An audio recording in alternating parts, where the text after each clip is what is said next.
It's back there? Oh, yeah. Okay. Okay. We were on one particular part of St. George Island. Okay. Basically the coastline off of St. Andrews Bay, it's called. That is home to, I kid you not, 400,000 king penguins. Stranger. 400,000. Congratulations to your young wife. And, Doctor. and they're just absolutely fearless. She does. She deserves it. She deserves it. They look at each other, look at you, look at each other, almost in a shrug. Go for it. She can do it. What is it? They are so cute. They really are. Then you can retire. We saw 78 kinds of penguins. Obviously no African penguins, anything like that. And no emperor. You The get king it? penguins are like this. Bethany's working in the office. Okay. Chase is plumbing in the field. Okay. Very much broader. They are Got a lot of kids that are really So we sharp. got through about 60, 70 penguins. Good. Good, good, good, good. Hey, I'd like to get together in the next week or so. It's good for you. On land, we were maybe 65. Me and my wife have some papers on our fridge that I've been meaning to get with you. You know, Okay. they claim need to that get with you. the Floridians in the on board. You tell me. I see what you did there. Let's see. Very. I know next Wednesday I'm going to be in Ocala on appointments all day. Okay. But Tuesday, So it's just a mild. let's see. Really, really nice. Tuesday's the We did have 15th. a couple of days. I've got I'll write it down. at 8 o'clock that's done at 10:30. And then boarded the ship from there. And Okay. then my next, Okay. And down to I don't have to be on it, it's Zoom at 11. And then the next is at 5:20, so. well, let me tell you, I did spend 2 days. So getting from South Georgia down was 2 days, and getting from down back up to Argentina was 2 days. And both times I was flat on my back. Oh, I got you. Let me get with my Yes, you can review it. Right, but it's, yeah. Nothing compared to. I've never experienced anything in the air compared to what we experienced. Hey, glad you're here, buddy. All right. Good, good. Hey, you work on your license? I'm gonna have to work on that. It's not on purpose. Oh, you're killing me. It's just killing me. not Here's a focused good- right Trying to bang my gavel here. He's a good instructor. All right. Try to get you, Try to hit that fish and not yourself. now I gotta stay. Good afternoon, everybody. I hereby call the April meeting of the Citrus County Aviation Advisory Board to order. Thank you all for coming. If you wouldn't mind too terribly much, stand and join me in the Pledge of Allegiance. Would be greatly appreciated. I pledge allegiance to the flag of the United States of America and to the republic for which it stands, one nation, under God, indivisible, with liberty and justice for all. Thank you very much.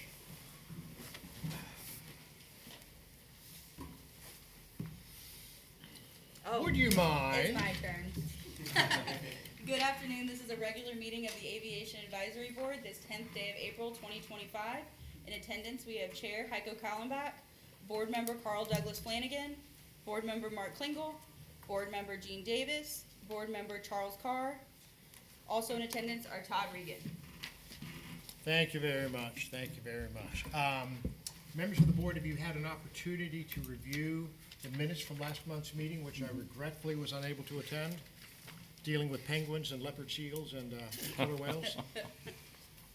I would make a motion to accept. Motion on the floor. Do I hear a second? Second by Mark. Discussion? Seeing none, those in favor say aye. Aye. Opposed? Motion carries. Minutes are approved. So, yeah, I was not here last month. My wife and I decided to go to the Antarctic for a few weeks, 3.5-week cruise on a tiny little boat, 175 passenger capacity. We had only about 135 passengers on board. And man, I tell you, it was absolutely amazing. A whole completely different world down there. For 3.5 weeks, visited one city, one little town, Port Stanley, the capital of the Falklands, and everything else was either completely devoid of human civilization, or it had a few science stations. Different countries would establish science stations down there. We were in the South Orkneys and cruised up to one science station there, the little Zodiacs, get off the ship. And the scientists come running out, and they're meeting us at the dock, and they're all excited because we're like the first other people they've seen in weeks, if not months. It was really, really cool. Very cool to talk to them. And cruised along with killer whales, humpback whales, minke whales, leopard seals. We watched a couple of leopard seals eat penguins, catch penguins. Talk about cruelty to animals. So a leopard seal will hunt down a penguin, of course not a full-size one, they pick on the kids, and they grab it and they start swinging it around a little bit, kind of like the shark in Jaws at the beginning of the movie, and then they let it go. And this poor little thing thinks, okay, I'm free, and I'm going to start swimming back to shore. 5 seconds later, they grab it again. Psych! Throw it around some more, let it go. Half a dozen times they do this until finally, okay, enough. So now they shake it apart because they have to rip it open. They have no knife or anything like that, let alone a hand to hold it with. So they don't want to eat the feathers, so they have to eat the inside. And so they shake it until it literally rips open. And now you've got the insides, and now you've got access to all the yummy parts. And the rest of it simply gets left there in the water, and one by one, birds swoop down and pick it up and carry it away. Waste not, want not. This is ready to take. So yeah, it was truly incredible. If you ever have a chance to go there, be aware, sailing from Antarctica to Argentina and back, waves get a little bumpy. I was just telling Gene that we were on deck 6, and there were a couple of times that the swells got our windows wet. They were that tall. And yours truly spent 2 full days out of 23 in bed, prone, going, But outside of that, it was awesome. The food was great. Anyway, pleasure to be back. Having said this, let me say that it is time in which we would invite members of the public to provide comments on aviation-related topics, something other than Antarctic vacations. Anybody have anything they'd like to say? Wonderful. Hi, Barry Simons, President E Chapter 1674. I'd just like to let everybody know we had our last fly-in event this past, or a couple weekends ago, which was very successful. We had the most turnout so far. We had almost run out of airplane parking spaces, so that was a good thing. Everybody had a good time. We raised more money towards our next scholarship for another glider rating for youth. So we're on our way. And then upcoming, at the end of this month, we're doing another Young Eagles rally to get more kids going. And then in May, we're going to be doing a flying start, which is similar to Young Eagles except focused on adults. So if you know any adults that are interested in thinking about it and they want to learn more about aviation, send them away for May 17th. And we have a website where they can register. They can find it through our website as well. Thank you. Thank you. Anybody else? Kyle? Latest at Inverness? Nothing new. Okay. James, is James around, or did he leave us already? Oh, here we go. We, Cristero Group is going to be hosting Citrus County, I think, a tourist attraction activity. So some big event, about 40 people. It's going to be occurred on Wednesday, 8:30 in the main hangar. The classroom is not sufficient enough, so that is one new activity to help the county. That's all the new thing. We'll be flying them around again like No, last time? not that they'll be on the ground, but the group, they're marketing on behalf of Citrus County Business Attract Tourist. That's the event. All right, very good. Thank you. Anybody else? Okay, we'll close open to the public. Move on with the agenda. We have no new business to talk about as far as old business goes. Has everybody had a chance to review this? We'll just go through this, and We'll ask Todd if he's got any updates for us, and we'll go item by item, see if the board has any comments, anything they'd like to talk about. Fair market value appraisal, sorry. The county's currently drafting the work authorization. That is correct. No updates? Okay, any comments? Airport policy for non-aviation events. You folks had an extensive discussion about that last time, and thanks to the excellent notes provided by our recording secretary, I'm kind of up to speed on where that is. I spoke with Daniel Elsey shortly before this meeting, and he is going to provide us with the Florida Department of Transportation guidance on non-airport activities, non-aviation activities at airports. It's one of those things. A lot of folks do it. A lot of airports do it around the state, not to mention around the country, and it's something that, if done right, apparently is quite successful. So I would encourage the board without objection to let's hold off on this discussion until May. We can at that time have had a chance to go over the FDOT guidance and then have some comments and potentially make a recommendation based on that. Any objection to that? Seeing none, moving on. The Crystal River Runway 9 approach has no updates. Moving right along. Airport minimum standards, rules, and regulations. I trust everybody has read through them on the board. We'll have a presentation by Alex to follow at the end of our meeting. Inverness Airport Fire Station, nothing to update. Am I missing anything there, Todd? No. Okay. All right. The hangars are what they are. We have 3 vacancies at Inverness with 4 pending applications. No updates from the Board of Commissioners. On the fire station, did I read that, that appropriation did not make it through the state budget? I'd have to look that up, but I don't have update information on that, but it was?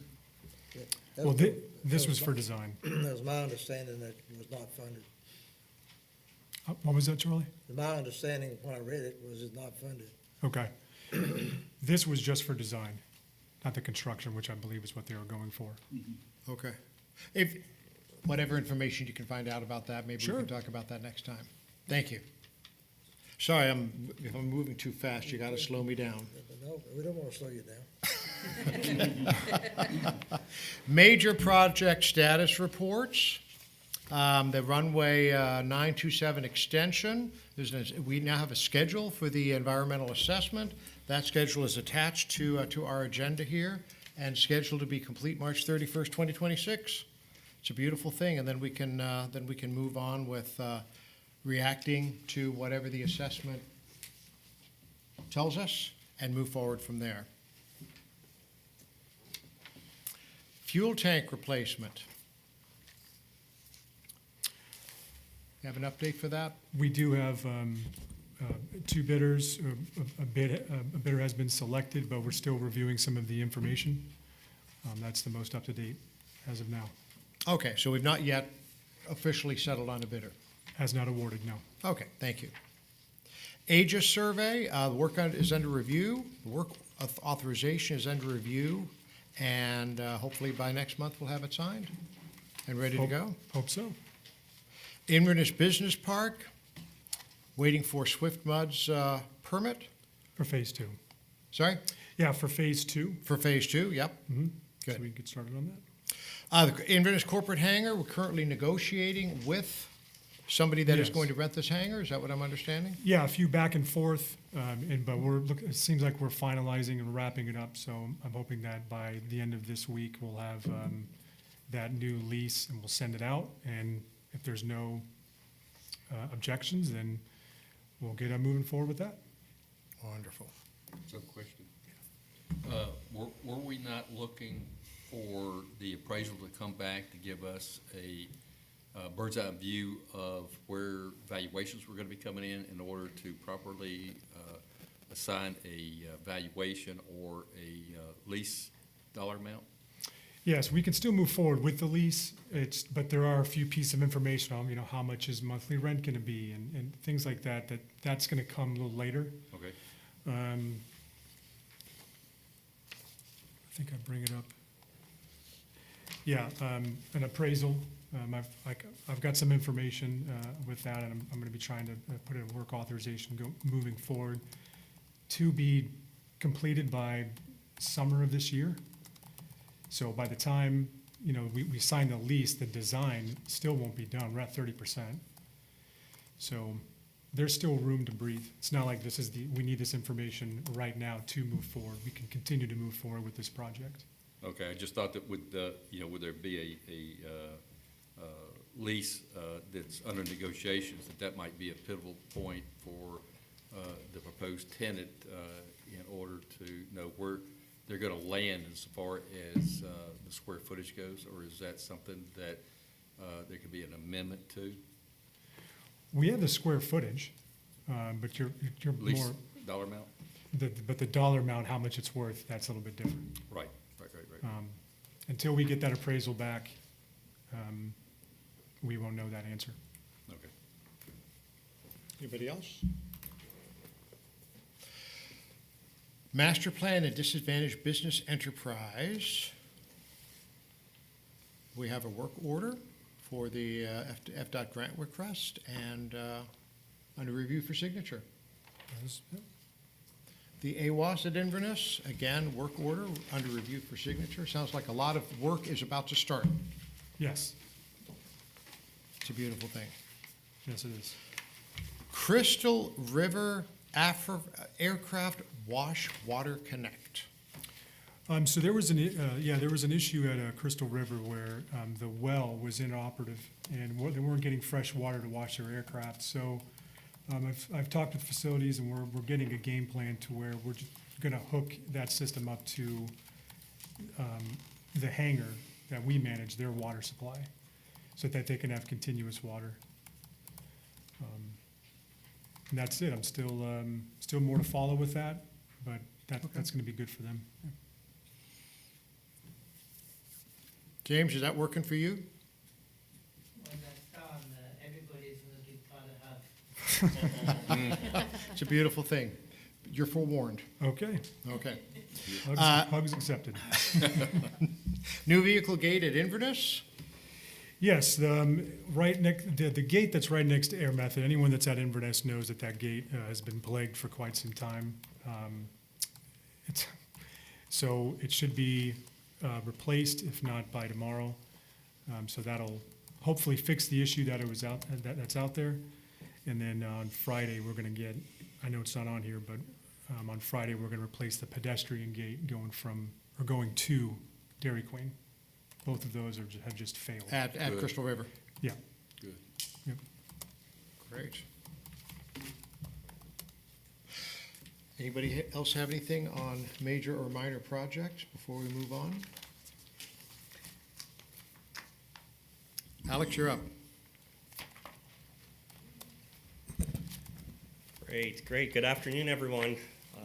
Excited to be here to provide a status of the airport rules and minimum standards development project, an update for everyone. We've made quite some progress since the last time I presented to you, so I look forward to share with you how far we've come and kind of outline the remaining steps to see this project through.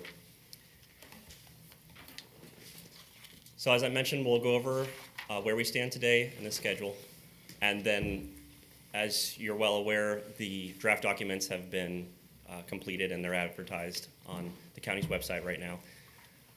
We'll talk about some of the key rules and minimum standards.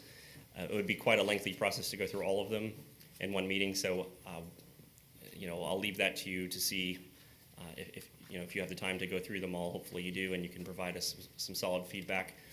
But today, I just wanted to provide some of the most important ones that I think are worthy of discussing, and then we'll collect any feedback that you have there, and then we'll provide a summary of what's remaining for this project and answer any questions you have. Question for you. Yes, sir. With respect to input from the board that you might get today, do you want the individual board members to also put that on the website in the comment form, or can you take those comments down today yourself? Yes, these That input. meetings are recorded, so I think this would be. Okay, so you can take that input from us directly. I would be happy to take the comments today. Would yes. you prefer that we hold questions and/or comments, particularly comments on individual slides till the end, or make comments as we go? So I guess it's going to depend on the number of comments. So That's the big unknown. right. I'm not going to tell you that ahead of time. I guess we could see how it goes, and then if time becomes a concern, we could sort of leave it to written comments after that. Okay. However, you all would like to see fit, but that seems probably like a good way to start. Okay, fair enough. Okay, great. So the last time I was here was for the kickoff meeting. Right at the beginning of this project, we had the opportunity to meet with both airports and really start to dig in and understand how the county's airport system works and what businesses are here, what the general aviation market looks like, so that we could customize the documents to match what exists today. We really enjoyed that process, and we left off sort of in that development phase of we know, a common practice. We have, the industry's best standards in mind, but there's a lot of flexibility when it comes to the far right lockdown the airport and the far left let everybody do what they want. You got to find a ground that matches where we are today and where we want to be tomorrow. So that was a lot of figuring out in phases 2 and 3, but we feel like we've come with a lot of discussion through the county staff and through the county's aviation attorney. We've come to a really great set of draft documents. With that being said, in order for us to really come through on this project, this is the most important phase right now, the comments and editing. Because, as we mentioned, the far left and the far right, this is the fine tuning. We need to hear from the people that are on the ground, operating their aircraft, running their businesses. Is this going to work? Now, this is a living, breathing document, and when we're done, and it's approved by the BOCC, day 2, something could come up and you need to change it. So it's going to be flexible, but we really should do our best right off the bat to get us in line with where we stand, and that's how we feel. And I think today is a true testament to let's talk about it, let's go through them all, and try to all be on the same page if we can, and that also is in support of the county's airports running efficiently and safely in mind as being key factors to this. So as you can see in yellow, this is where we stand today. We're in the public comment stakeholder period. It's a 5-week period that's been open for some time now. It closes a week from today. Concurrently, we've sent these draft documents to the FAA and FDOT for their review. The FDOT has already delivered their 1 comment back, so that's good. The FAA did respond. However, they said at this time they would like the airport to receive its stakeholder comments, and they would like a copy of them. And I think, this is just my opinion, but it's for 2 reasons. 1, they want airports across the country to ask their constituents how do they feel about these documents before they adopt them. So they will reserve their comments to make sure that process happens. I'm not speaking for the FAA, but that's my assumption. And number 2, they want to hear from the constituents too, to hear their concerns while they're making their judgment on the document. So I actually thought that was a great response. It may add a little bit of time at the end of this while we were hoping that the schedules could run concurrently to kind of finish the project naturally. What we're going to do now is receive all the comments, discuss them, come up with a final draft, and then deliver that to the FAA for their review along with the comments and any changes that we made, and show them the process that we took to get there. So that's basically where we are now, and once we get to the final document delivery, that's going to be kind of the finish line as far as coming back to the board here and to the BOCC with a final draft. Any last words before we hopefully have the full support of the AAB to bring forth to the BOCC? Question for you with respect to that.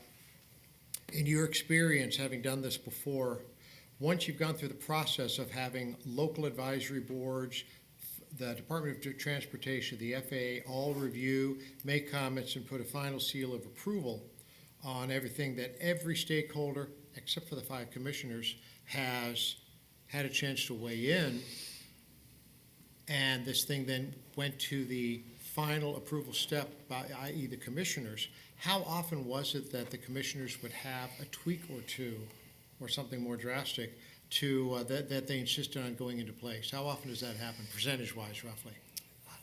That is rare.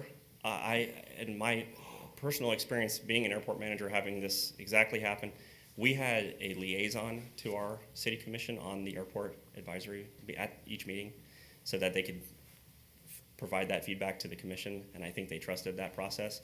One thing that I think will help is your full support, and I think when we go to the BOCC, the same way that I'm explaining the process that has been very methodical will be explained to them so that they can see we've really tried to check every block along the way in hopes that we have a truly a superb document. But you're right, there could be comments back, and at that point, I guess it'll be a decision to say whether or not we need to circle back or whether we make a change based on what they would like. Would that then necessitate a circle back with the FAA and the FDOT? I think it would depend on what the change is. So a lot of these are left to the local jurisdiction, so not likely. The FAA's purview is mostly about grant assurances and compliance, non-discriminatory. You're being fair. Everyone's being treated the same. You're following all the responsibilities for the grants that you've agreed to accept. The FDOT is looking at Florida statutes, again, making sure you're fair, consistent.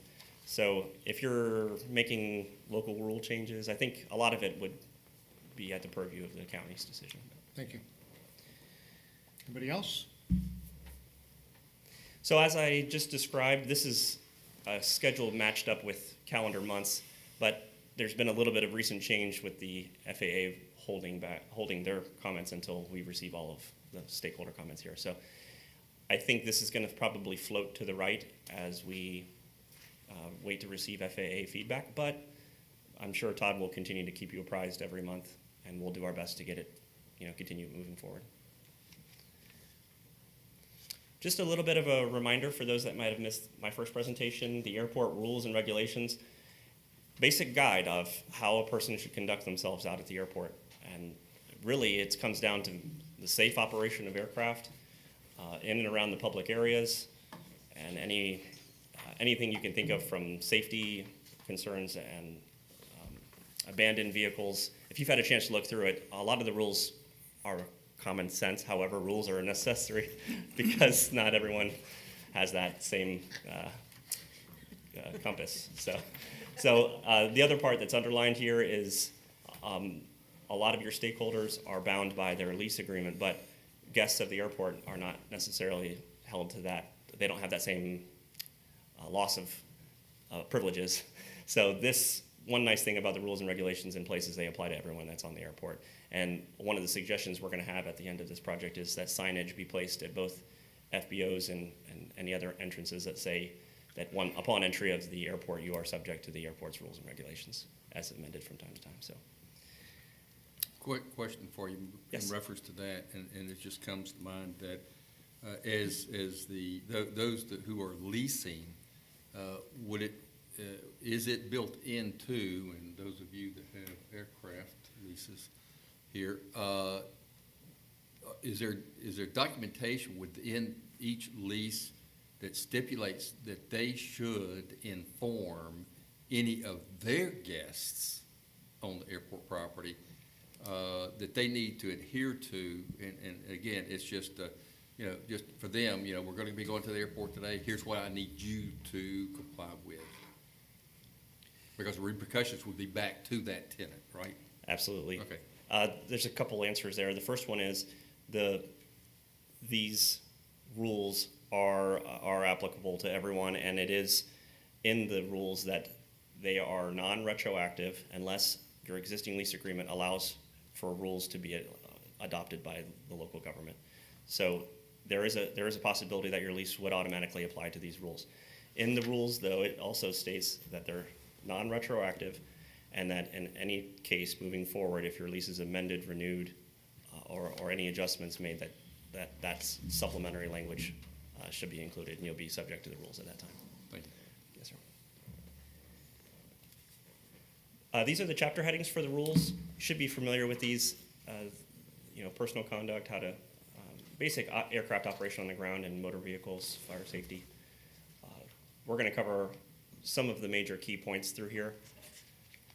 So one thing that's important is amendments can be made to the rules, and you're going to see another point under the minimum standards where amendments can be made to the minimum standards. One thing that we tried to do to help Todd and his management process is allow for policy letters to be adopted for necessary changes without having to go through a full AAB and BOCC approval process. That would require the county administrator signature for something. Maybe you notice, boy, I didn't even think of that. We should have that rule. And then it says upon a certain, that only can last for so long, and then once you have, maybe you start to get a couple policy letters, you say, all right, we need to do a formal update, just to help the process be a little easier. This has been one of the feedback points so far as operating a bicycle on the airport, or scooter, moped, skateboard, hoverboard. I've had this at my airports in the past as well. I have seen bicycles operated at airports to get in between hangar buildings. As it stands right now, in an effort for the safety and security of the airport, it is written so that there are not bicycles operating on the airport. However, this, again, everything we talk about today is what the comment period's for. It is up to the county to draw the line left and right, like we talked about in the beginning. So this may be something to discuss further. Is there meant to be a comma after moped? Or is that all one thing, moped, personal assistive mobility device? I would say there is supposed to be a comma there, yes. Okay, so personal assistive mobility device, does that include a wheelchair?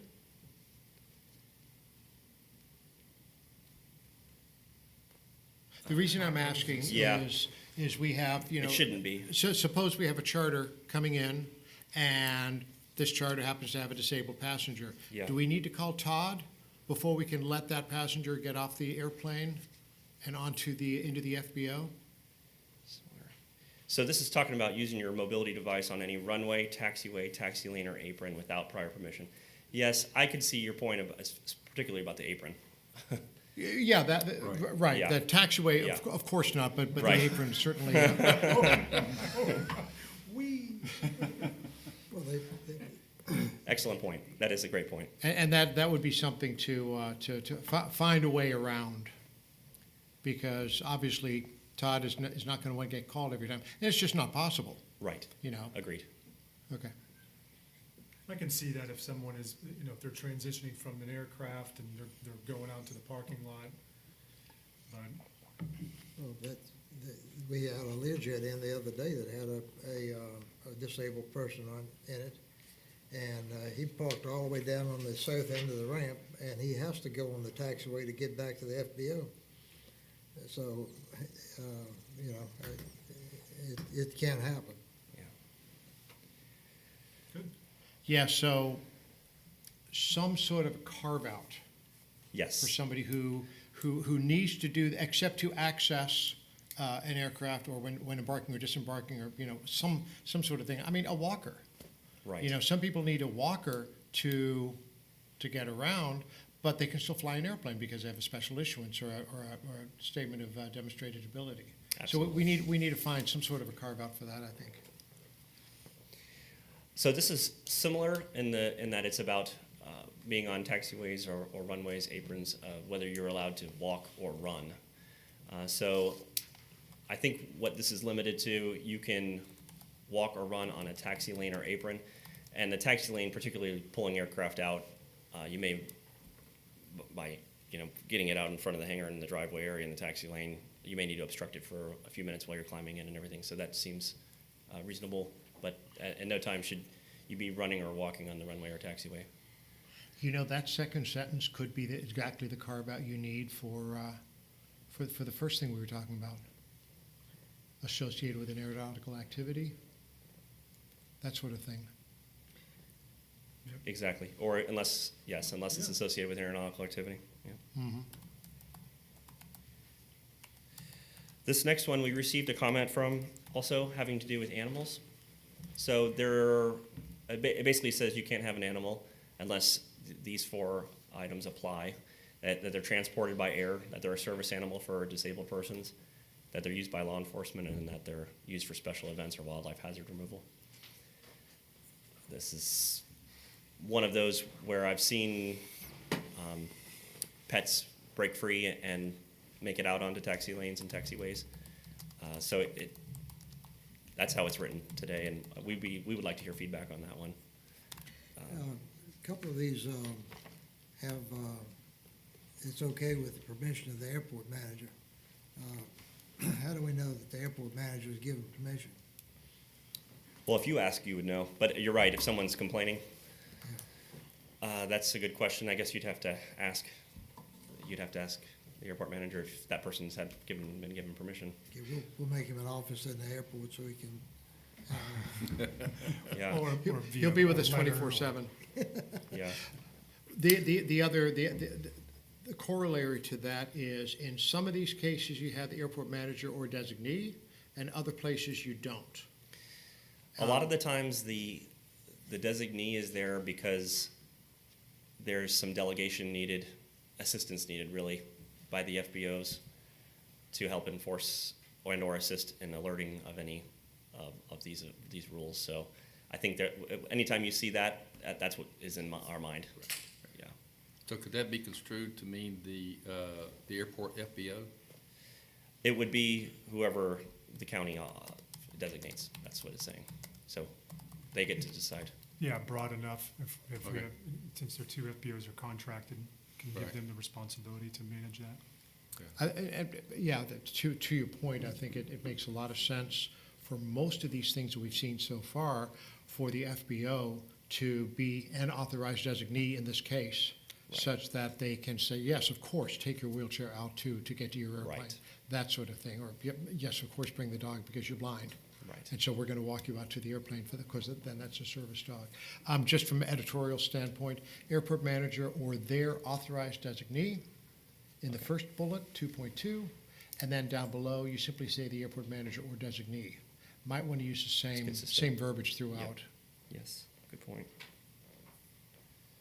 Thank you, sir. Camping. So it's pretty straightforward. You should not camp on the airport unless the airport manager says you can. Okay, motor vehicles. This one I would be interested to hear feedback from. This has to do with saying that if you're going to drive on a taxiway or runway, you have to have an operating beacon and a radio and communicate your intentions on the CTAF frequency. And if you don't have one, then you have to be escorted. So that may not be the practice today, but it is a common practice at airports. So that would be ideal if everyone would be willing to do that. Yeah. I think Jay, go ahead. I think that from a security standpoint, it's a must, simply because, if someone is on the taxiway going out to Crystal River, going out to the corporate hangars, if they happen to be going that route, they could be coming the back way to get in there. But if it's an emergency on their part that they got to get there real quick, they may take that taxiway to get there to expedite what their needs are. But they should have communications. So, do the lessees of hangars, do they drive their cars to their hangar typically? And if so, are they Yes. on a taxiway? And if so, do their privately owned cars have radios and/or flashing beacons? They're supposed to go through the back entrance gate, and then there's a little parking lot to park, and then there's their hangar. But if they're using the taxiway, they should have some type of authorization or approval to do that. There's just no need unless, well, Yeah. guess James, Kyle, how does that typically work at your airports?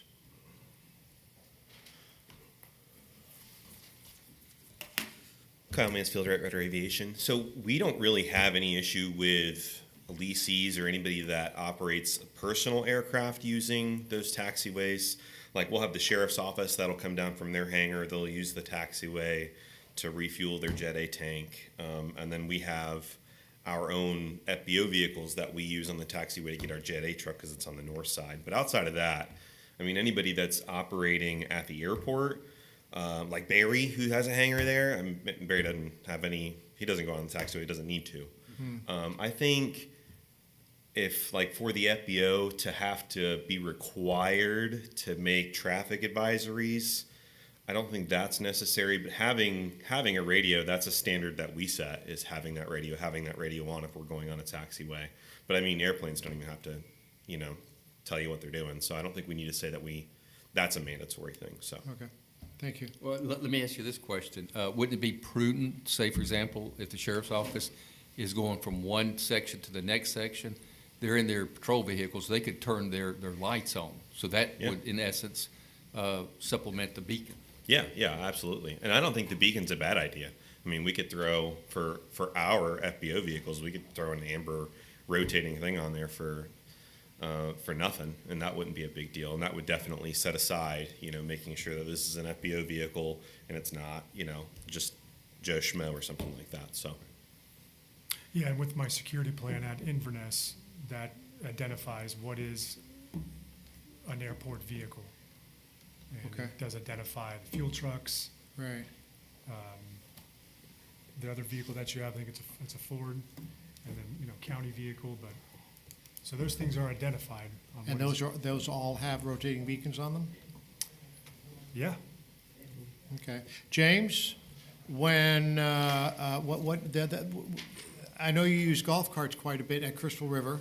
So for example, a student is soloing or there's a disabled aircraft on the runway, the golf cart goes out to assist or for the instructor simply to supervise the student solo. And that golf cart goes on the taxiway. We never had a golf cart goes to the runway. And the only time when we goes to the runway, we always make sure we have a radio for the lease. Most of the time is during the daytime to, the other day we had a bird strike during the check ride, and then we have to go back to retrieve the body of the bird to make sure the runway is clear. We have to monitor the frequency to make sure, make announcement before we go, and then clear that as the aircraft was there. Now, as Kaya said, we never had a problem with hangar tenants to go to their spot and with their vehicle. And I think it's going to be quite a requirement to ask them to put a beacons or some kind of a taxi to the hangar. We never had a problem.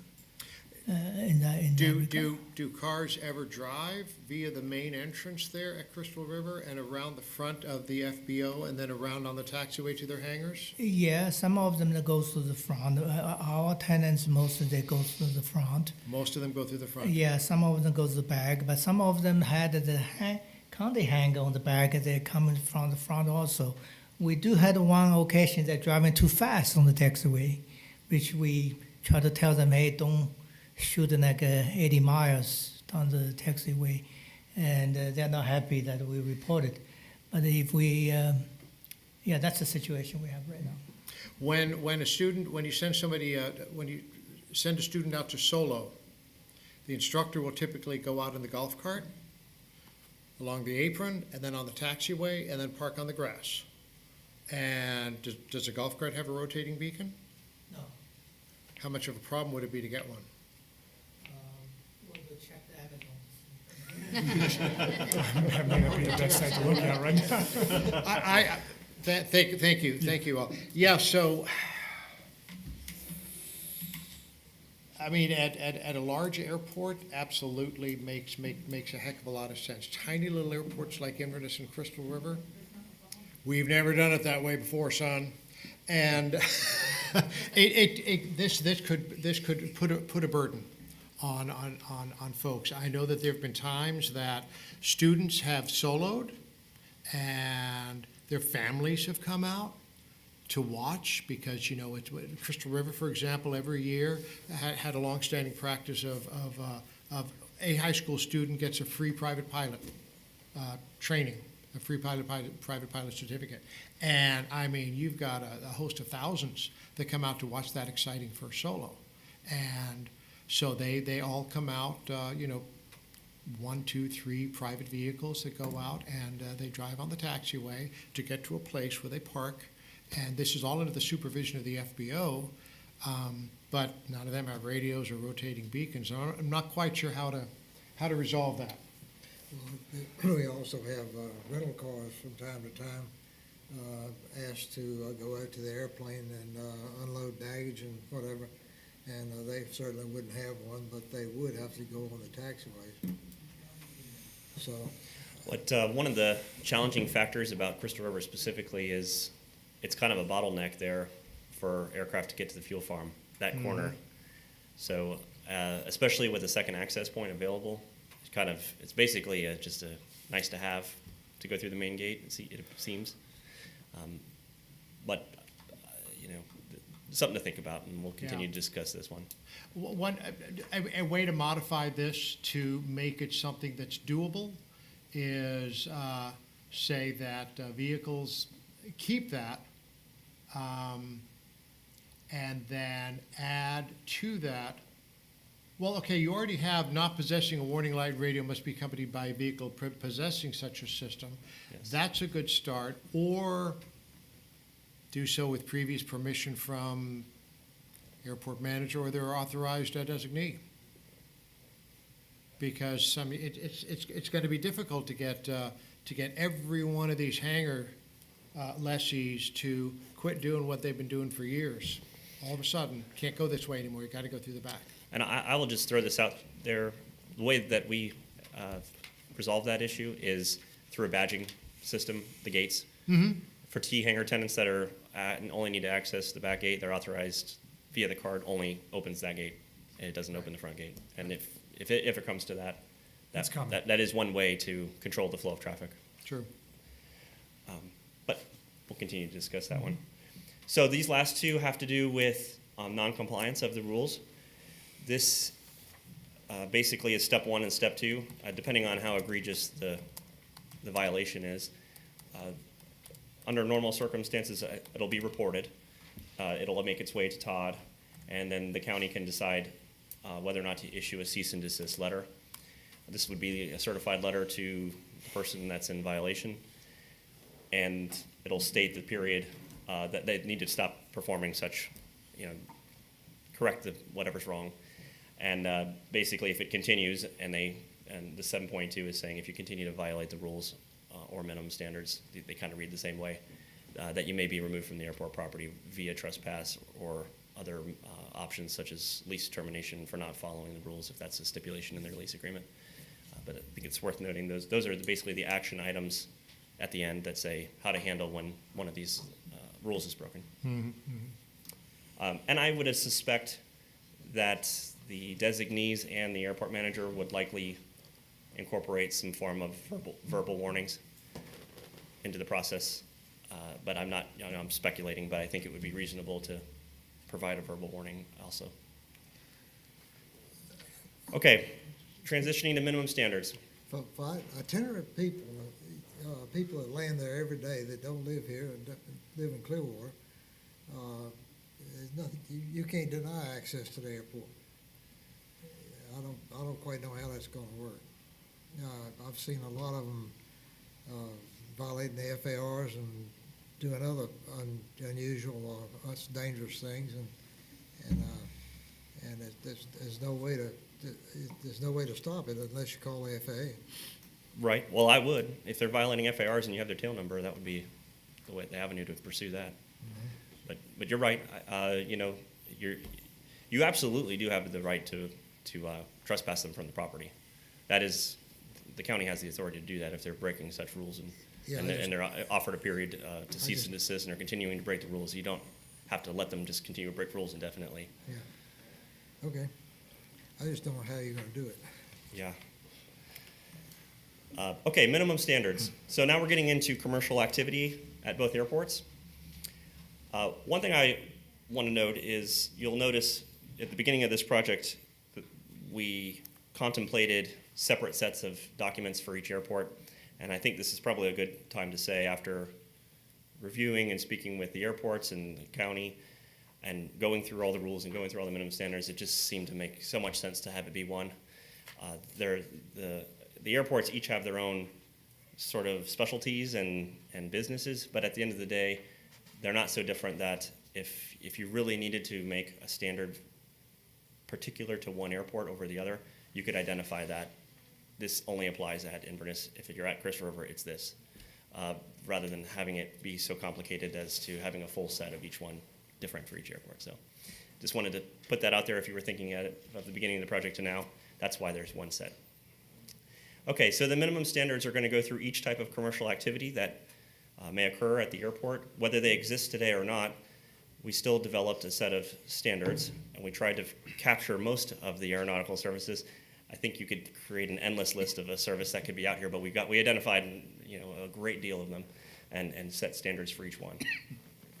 This is mostly important by the FAA as far as setting a level playing field for everybody that comes to the field that wants to operate a business, and to kind of raise the bar or set the standard as far as what's allowed to operate here, so that it's, you can each airport can kind of determine the level of service and professionalism and number of staff, and each type of service can be customized to where that would be appropriate for the setting.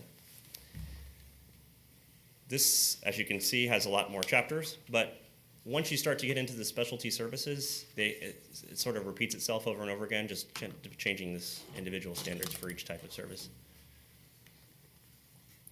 As I mentioned earlier, these are non-retroactive, and this is where I was talking about where an agreement expires or is amended, extended, or renewed, the operator would then need to comply with the minimum standards. Interim updates can be updated with a policy letter, same as the rules. So, for obvious reasons, in order to operate a business at either airport, you have to have an agreement with the county, like a lease agreement, or a permit, an operating permit. Now, this is sort of a transitioning piece for the county. At both airports, the FBOs are authorized to enter into sublease agreements for commercial activity right now. So if they have a hangar that's under their management and a business wants to move in, they can enter into a lease agreement with them. We have looked at other airports on how this relationship works the best, and we've determined that what would be ideal is if either FBO leases a hangar to someone and they're a commercial entity, they can do such. However, that entity cannot conduct its commercial service until it has an operating permit from the county, which would connect them directly and allow the county to verify that they have the minimum standards. It kind of cuts just that piece out of the FBO's responsibility. They can still negotiate the price and the term and how long the lease is and everything, but if they want to operate commercial services, they need to get a permit from the county. Otherwise, the lease agreement operates as normally. If it's under the county's purview, they negotiate all the terms, including the operating commercial activity. Is there a way to reword the first part of that first sentence? Because an entity conducting an aeronautical activity sounds to me like a takeoff and a landing. And so Yes. to your point, we're talking about commercial activities here. We're not Excellent talking point. about, and even a commercial flight. We're not talking about a charter jet that just happens to come in and drop off passengers. So something that makes it clear that what we're talking about, running a business on the airport property, I think would be make that much clearer. Excellent. For 3.5, this is, so as you go through this, if you had a chance to look, there are certain requirements such as office space, for some, not for all, but office space requirements by square footage, hangar requirements by square footage. And this paragraph basically says that if you have to have 10,000 square feet of office and 5,000 square feet of hangar to perform one activity, but your business is going to perform two activities, if the second requirement is 5,000 of office and 10,000 of hangar, then you take the highest amounts of each, and it would be 10,000 of office and 10,000 of hangar. Just a way to help answer that question, because it may come about. There are FBOs in particular such as the ones you have, operate several services. I like this paragraph. This was actually a recommendation from the county aviation attorney to suggest that the airports are both interested in advanced air mobility and that technology in the future. So we wanted to make that well known. If anyone comes in, that it would be a commercial aeronautical activity, potentially.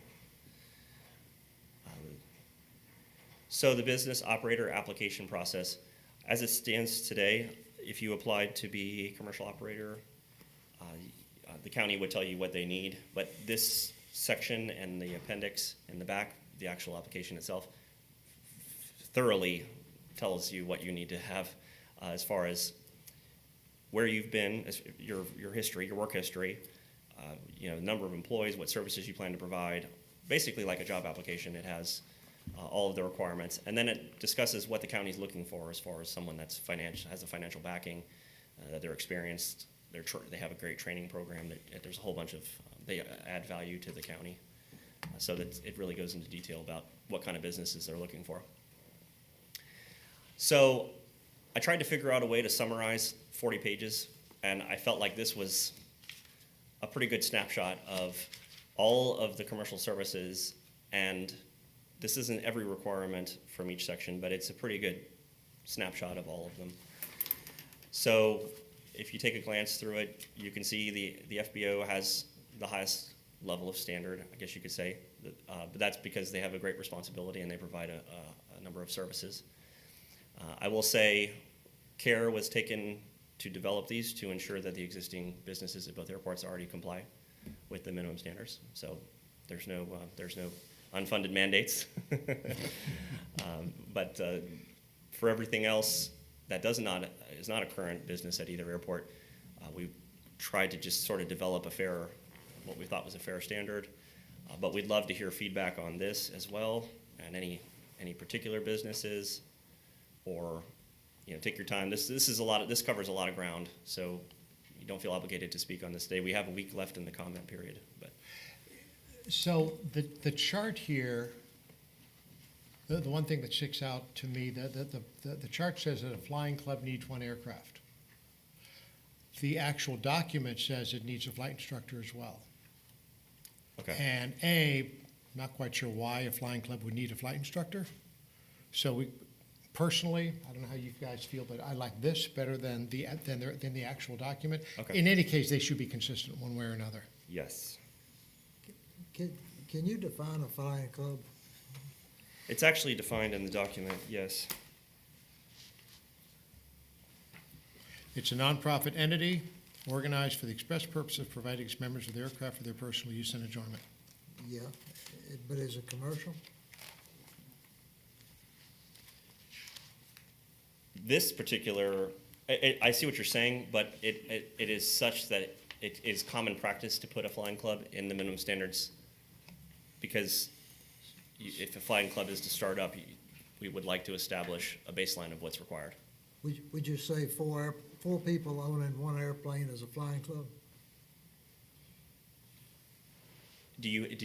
So you're talking about establishing a 501c3 and going through, have you seen? No, I mean, 4 guys get together and go buy an airplane. No, And that's make like an a agreement. partial ownership, That's not a flying club. correct? Okay. Right. Yeah, and we can talk, if you'd like to learn about flying clubs, AOPA has an amazing guide on how to start a flying club. It's like 60 pages, and it goes in extreme detail of what a non-for-profit flying club is and how to start one. So to the point of the flight instructor, is that something that you're recommending we require a flying club to have, or not? So this is a PowerPoint slideshow that I made following the document. Okay. So the document, if it says there's 1 flight instructor, that's how the document currently stands. Okay, yeah. Yes, so if I accidentally omitted it in the slide, that's not if it's in the document, that's where it counts. Okay. But that 1 flight instructor could be just hired from the FBO, right? Well, I think it could, if that's the contract relationship between the flying club, yes. I think the intent is, for a lot of flying clubs, you may want to get someone checked out in the airplane. You're authorized to do flight training for its members only, and the flight instructor can be compensated for that. It is common to have a flight instructor in a flying club, but it doesn't, like you said, if you don't, if you feel like you don't want to have that as a requirement, it could be optional. That can be determined. My personal feeling is that should be struck. There's no reason that I can think of to have the requirement that, quote, a flying club shall have in its employ at least one flight instructor. I'm not sure of the point. I mean, it's nothing wrong with having it, and maybe it's a good idea. But I don't see why the county would need to require that. Ought to be upon the discretion of the club whether that's part of what their operation is. Right. That would be my Okay. input. I have it noted. Okay. Thank you very much, yeah. And that's why we're here. We want feedback. So question for you is, Yes, is sir. relative to size, right? So do smaller airports kind of say, that's nice, but we're not going to require it? And then the larger airports say, that's great, we're going to have it. Do you Absolutely. Do you Yes. see the, okay. Absolutely. There is a wide range.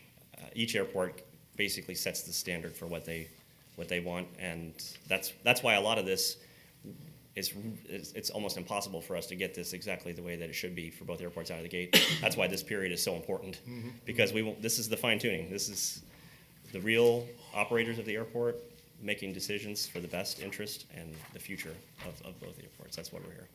So this discussion is actually, it's been fantastic, so thank you. Okay, so we need to talk about this one. So, non-tenant emergency business permit.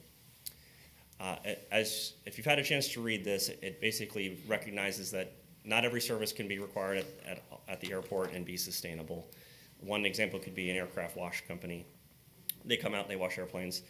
It doesn't need to be done all the time, and they kind of freelance from airport to airport.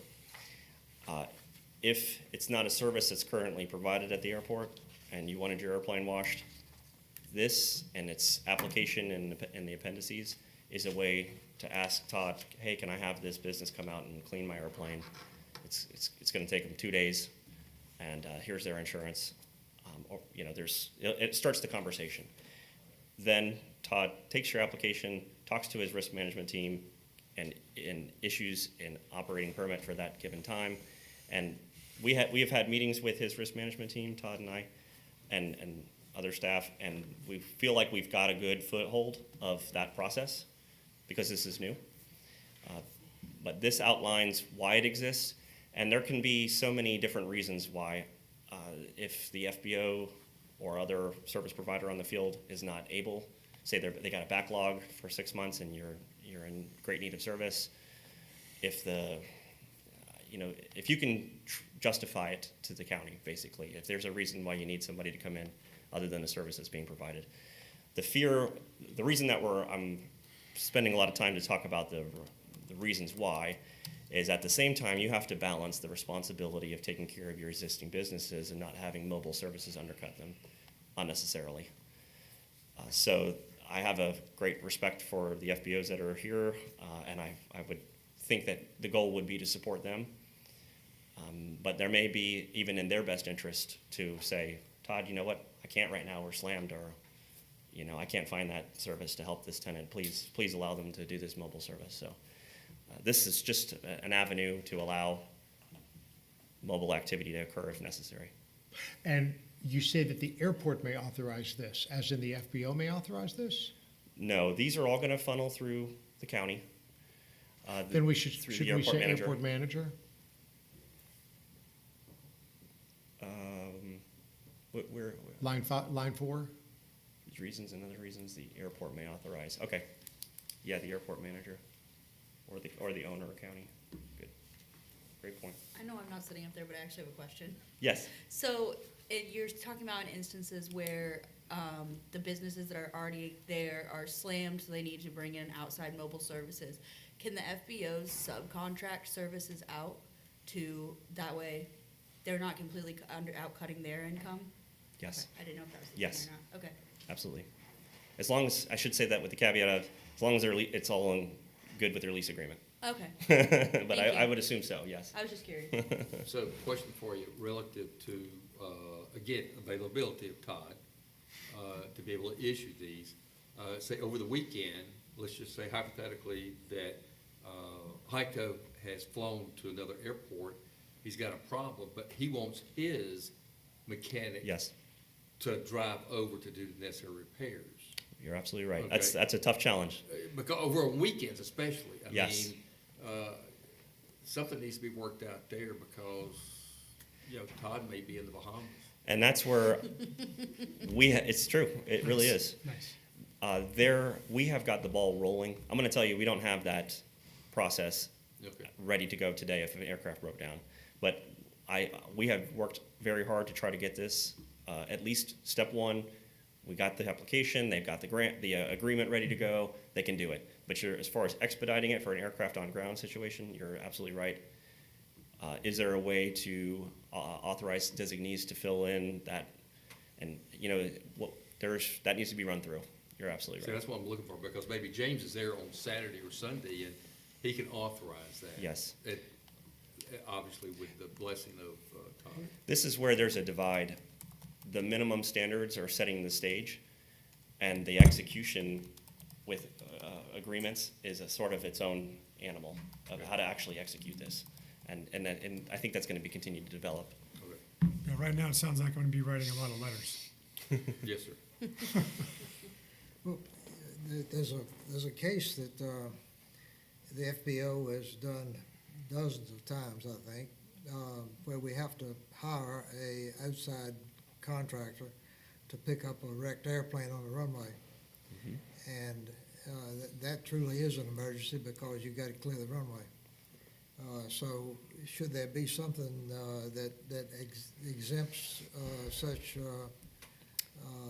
activities Yeah, I don't- without having to get the airport manager involved? I don't want to say exempt, but I want to say there needs to be a process that's streamlined and fast, it's efficient, because if it's an emergency, I don't want to say exempt, because then that's leaving. Seems to caution me to that there wind. should be pre-approved vendors on standby for Yep. this, for that kind of moment. Well, I don't know if they have go-to vendors for that. We Like, do. I already know I'm going to call this towing company. Yeah, But, we've got one we use most of the time, Adams Yeah. Towing. But, Seems to me like that would be part of your emergency plan that's already established. That's who it's going to be. Yep, And that way you don't have to worry about it when the time comes. establish it first, yeah. Okay, the insurance requirements, this basically is saying that each operator has its own requirements. There's a table inside the minimum standards that outlines who's required to have what coverages. We've gone over that table with the risk management team, and they seem satisfied with the way that it's configured now. But one thing you'll note, and I'm sure the businesses standing behind me would note, that the actual coverage amounts are not stipulated in the table. And that is for a particular reason, and it's to the benefit of the businesses. One size fits all for insurance requirements is not the common practice that we've seen. We've reached out to airports around the region here, and it seems that the best, most effective and fair way is to assess each individual business's case, how many aircraft they have, what's the liability, and set individual amounts depending on what they're planning to conduct. So how it stands now is that's saying we know what coverages they need, whether it's personal liability, general liability, hangar keepers, depending on the type of service, but the actual amounts are going to be decided and set into the lease agreement. And is there an allowance for the FBO renting airplanes, for example, to require their renters to purchase their own renter's insurance instead of carrying it themselves? Because I noticed that on aircraft rental on the chart, aircraft hull, aircraft liability is one of the requirements. What if the FBO chooses to have the renters provide that instead of the FBO providing it? The minimum coverage would be met. I mean, if the insurance is in place, who's paying for it is, I could see that being passed. Okay. You know, ultimately, what the minimum standards are there is to say the coverages that you're required to have, and if it's in place, As long as it's in it's place. in place, who cares who actually got it? Okay, fair enough. I think that's fair, yes. The next section says that this kind of matches the way that the hangar and office space was described. So remember when we said, if it's this much hangar space and this much office space, but you're doing 2 services, then you take the highest. This one's saying if you're performing more than one activity, that doesn't necessarily mean you're going to have $3 million of liability on this, then $2 million on that, and $2 million, and next thing you know, you have $8 million of insurance. It's just saying if you have more than one activity, depending on the combination and what you're doing, it would not necessarily be aggregate total. It's going to be specific to what the operation is.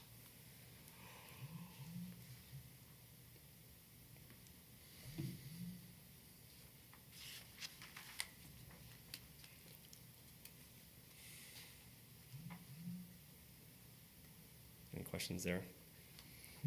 Okay. That's it. I will say I did not cover everything, so please, I know we've talked quite a bit, but those, if you could tell, I tried to pick stuff that had meat on the bone to talk about, you know. That's why every one of them seemed like, ooh, let's talk about this one, because that's how I felt when I went through the document, both documents. Please, if you could, take your time going through them, and I would encourage everyone behind me, stakeholders, friends that are involved at the airport, please provide as much feedback as we can. Once the period closes next week, a week from today, we will summarize those comments into a spreadsheet. We'll remove the names. It's anonymous. It's just, this is the feedback we got, and there's going to be another round of discussions, and I think we met to say we want to really think these through, not just with county staff, but maybe participation from the AAB and whatever form that may be.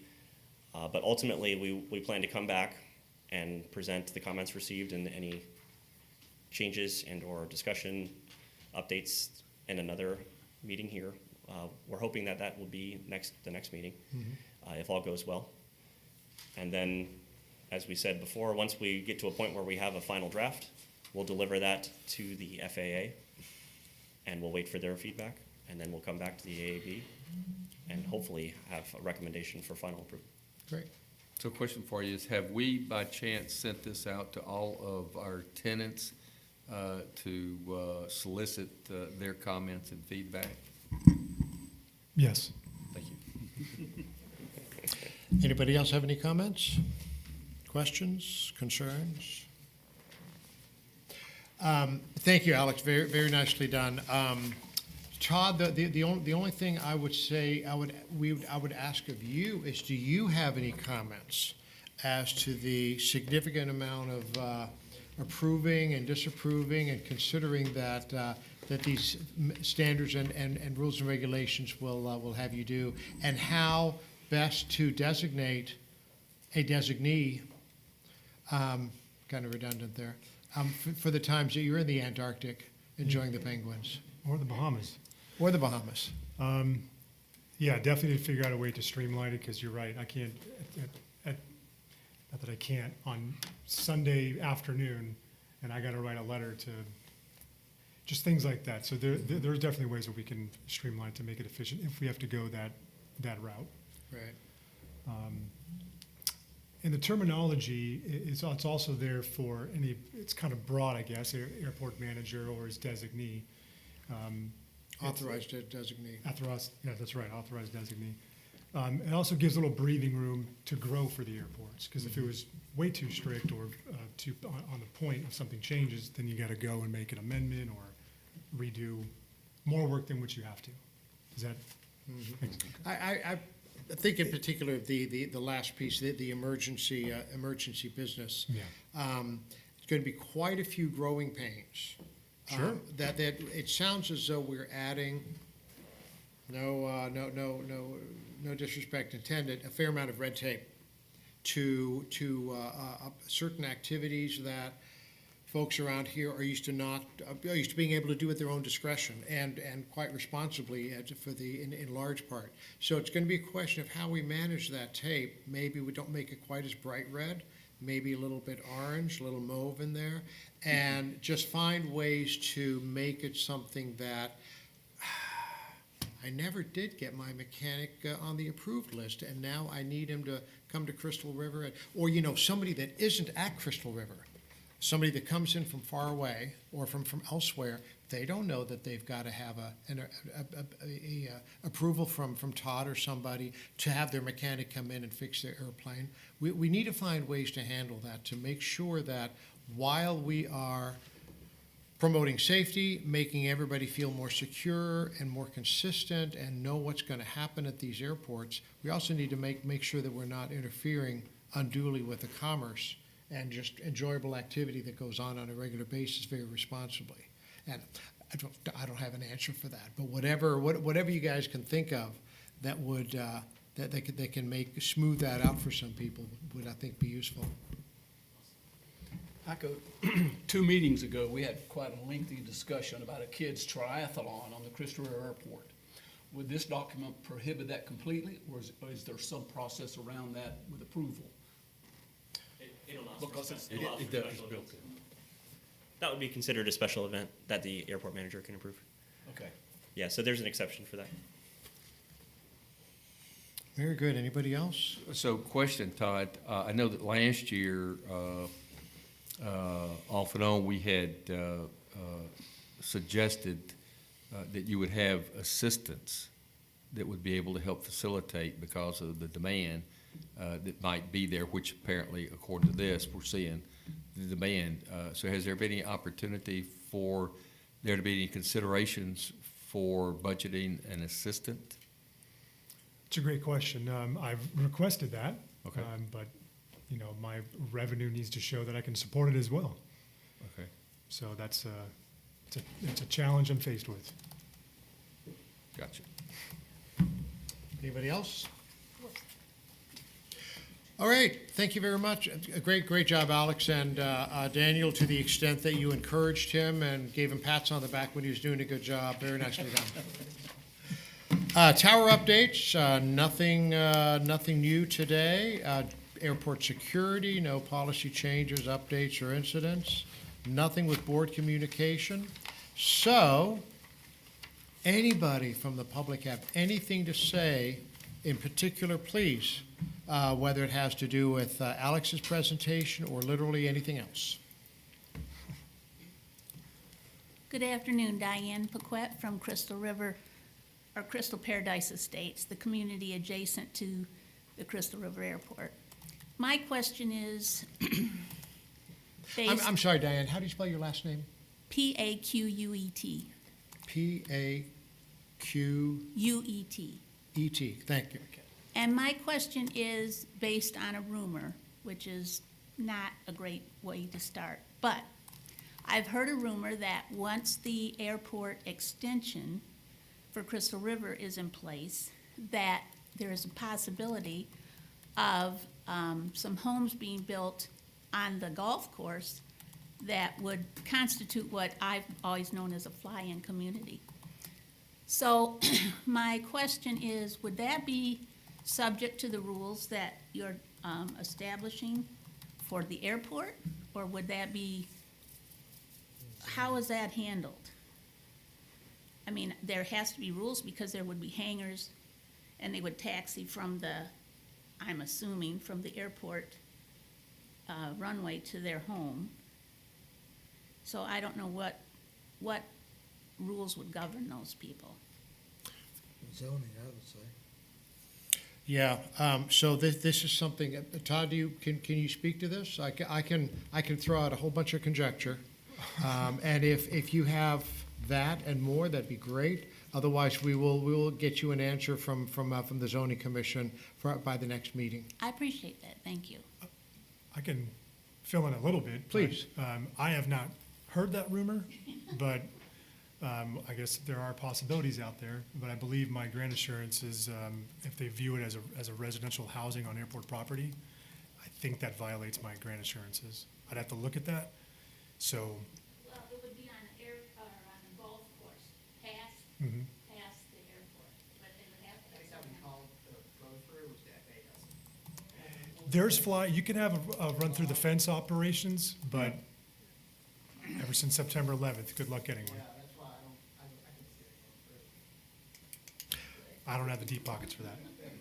Yeah, at the end of the day, there would be a lot of red tape, for the developer to go through with the county, both with the Board of Commissioners, the Zoning Commission, and so forth, and the airport manager, and to the extent that this community were to actually attach to the airport, now the FAA will be involved, and ultimately, I cannot imagine that they would not be subject to the same minimum standards as the airport. But don't take it from me. We'll let us get you a better answer by next meeting. Thank you, I appreciate it. Mr. Chen, sir. James Chen from Cristero Group. In comments to the minimum standard, I have a couple of small items. First, it's about the emergency, the emergency business permit aspect of it. Currently, the people flying, a lot of the fly school from outside the Crystal River area, they're coming to Crystal River Airport as a cross-country destination. They come in, they landed, and then they build up the time. And it occurred many times when they come, the tire get deflated, get a prop strike, get some kind of emergency, right? To the degree, and the fly school is going to come in from different fly school, send their mechanics to repair that. Now, what we do currently is we facilitate that, give them, if we have a hangar spot, and let them to working on the shade and give them some water as a common aviation courtesy. It never occurred to me I will have to go to the airport manager, say, can this fly school send the mechanics to repair that? Not to mention we have to issue a permit to them, and it seems a burden to them. I agree with you completely. Second item is this is a minimum standard. It's like a building code. If you do not meet this, you are in violation. You are in default. And the minimum standard, I want to be cautious with certain requirement. I'm just going to throw one example on the document, say, this so-and-so business need to have a uniform. I have nothing against the uniform. I think it's great. If I got a nice looking uniform, I will wear that every day. But is that something minimal you have to do that the business to run? Is that the minimum standard? I'm just asking myself that question. And what degree is constituted as a minimum standard? Lastly, what I can think of right now, during the natural disaster, the hurricane season, the airport is being approached by multiple agents, like Coast Guard, like Fish Wildlife. They are requesting additional staging area for the equipment. And they oftentimes come and say, can I put a boat just in case to the airport, a certain spot? Is that okay? We always say yes. And is that something we were going to defer that to the airport manager from our own? I'm just asking that as a question. I'd have to look up the bill, but I think there was a bill presented to the state that airports would, so I'm looking for, cooperate with the state during emergency time, so, and obviously for federal. I can look more heavily into that to see what that's all about. But ultimately, I should know what's going on with the airport, and if they need to stage a boat there, and if it's for any type of emergency preparedness, then absolutely. If we can do it, sir. If it's okay.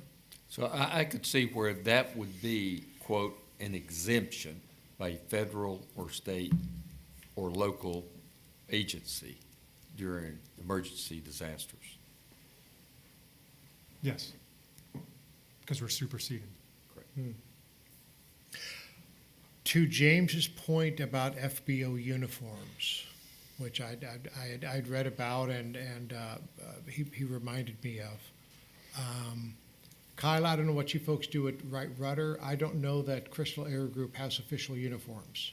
They do have polo shirts that say Crystal Air Group on them. Some of them have names, others don't. Sometimes they wear them, sometimes they don't. Nobody buys 5 of them to have a clean one every day. And now, should we at least require some sort of ID badge to go out onto the ramp?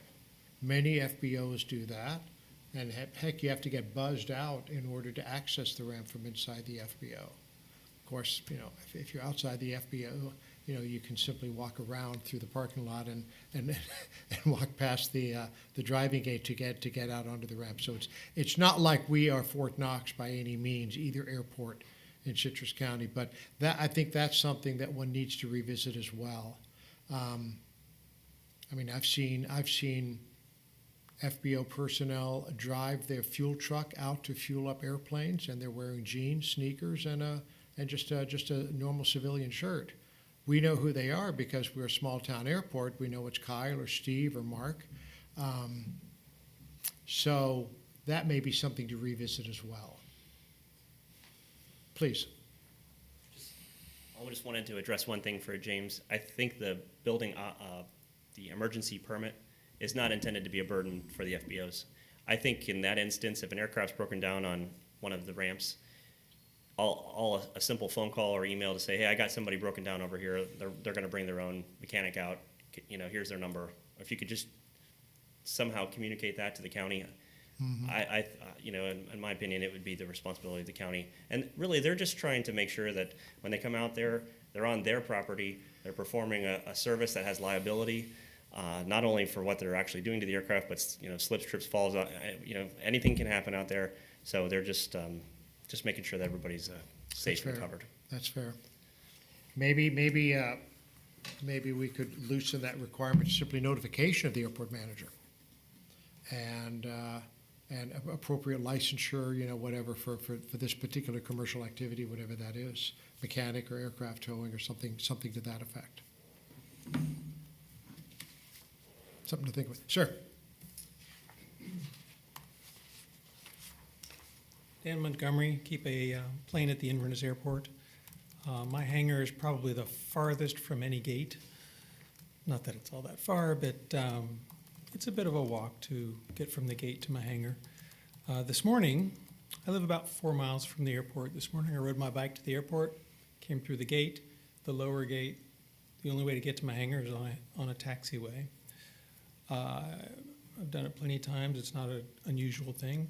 I hired an instructor from Wright Rudder. We flew for almost an hour, and I came home and I rode my bike home via the gate and the taxiway. So both Kyle from Inverness and James from Crystal River pointed out that driving, walking, biking on the airport's pretty much never been a problem, not a problem. Airport's growing, maybe someday it'll be a problem, but it's a non-issue at this point. And I think it's good to have a guideline, but the less said, the better at this stage. I have a suggestion for if we must do something to change this system, which is currently working perfectly well. Instead of having flashing lights, radios with my bicycle, or special badges or anything, I think if you're a lessee at the airport and you've been given a gate code, you've already you're in the club, you've been vetted as a trusted person. Just a blanket policy. If you have a gate code, you're allowed to take a bike or a car or whatever onto the airport. It's probably all that we really need at this point. Maybe we'll need more in the future someday, but that would be my recommendation. Thank you. Thanks. Thank you.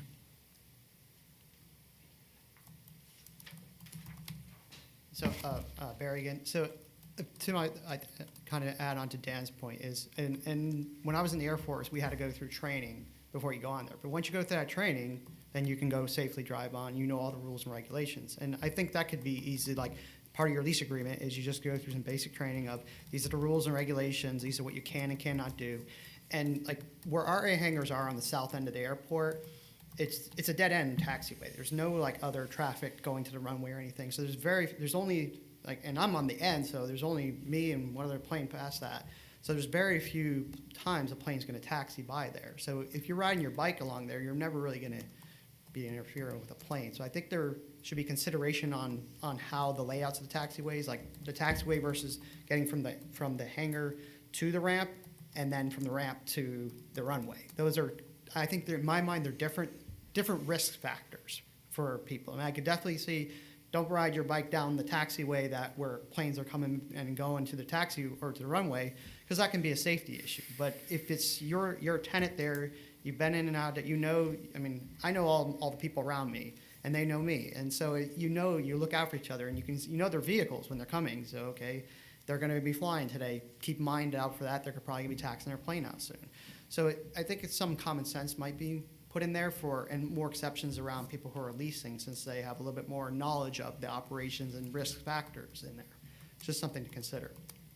The second point that I wanted to bring up is same part as Heiko, as you mentioned about in the flying clubs, about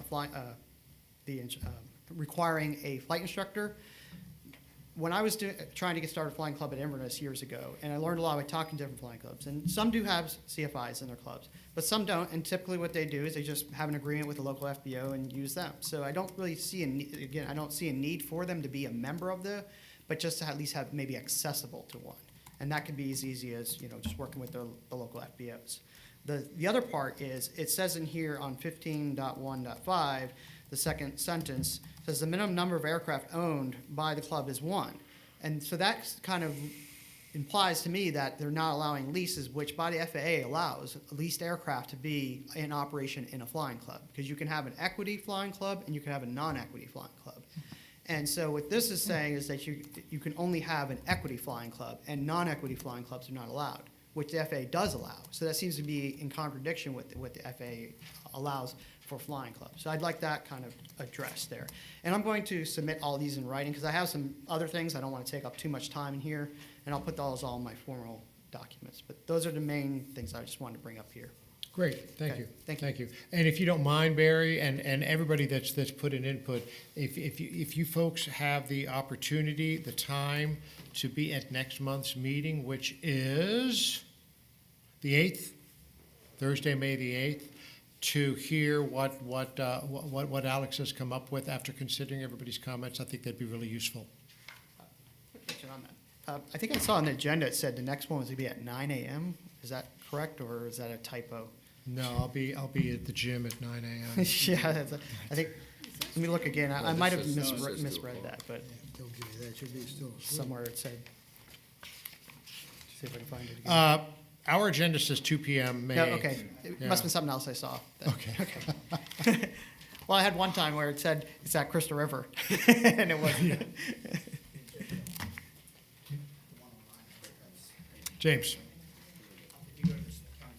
One minor addition, I'm not sure about the Inverness Airport. In Crystal River Airport, every weekend we have a group of devoted flying breakfast team, and it's at least 5 aircraft. Sometimes like between 5 to 10. They're coming every weekend and to have a breakfast in the local restaurant, and. Many of them had a portable bicycle, scooter, and the electrical.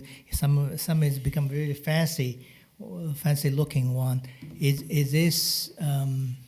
Should I alert them that this is not going to be allowed anymore for them to take with their plan and then go to the restaurant and go back to their plan anymore? Good point. This is, again, this is just Yeah, a draft and not a. Yeah, I agree with you, James, because you're not gonna go to Dairy Queen for breakfast. If you're gonna go to Olive Tree, you've got, unless you got your hiking boots on, it's best to be able to have some type of portable transportation. I really agree with Mr. that. Flanagan, I'd like to object and make the point that ice cream is a cornerstone at any nutritious breakfast. You're right, sir. Yeah, I'll just go ahead and throw my name in the hat for not putting a restriction on apron use for that stuff too, since everybody else is doing that. Yeah. Very well. Sir? Timothy Herndon. I live in Inverness. I really appreciate the Inverness Airport being expanded.